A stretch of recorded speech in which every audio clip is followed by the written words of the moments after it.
Hey guys, welcome back to Phone Tricks. In this video, we'll learn how to hard reset Vivo T1 Pro smartphone. Before we start the video, request you to subscribe our channel for more interesting phone videos.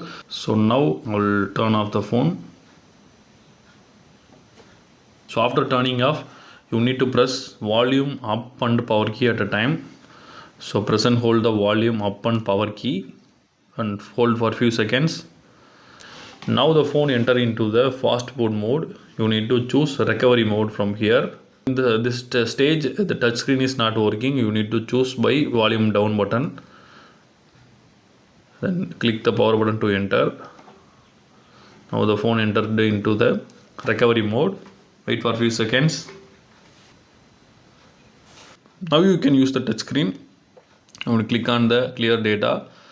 So before you click on clear all data, this will be deleted all your data from your phone. So please do a backup before the clear all data.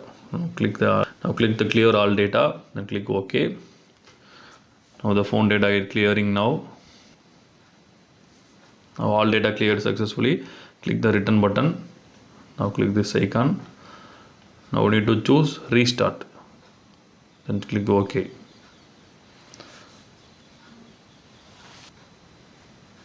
Now the phone is reset successfully.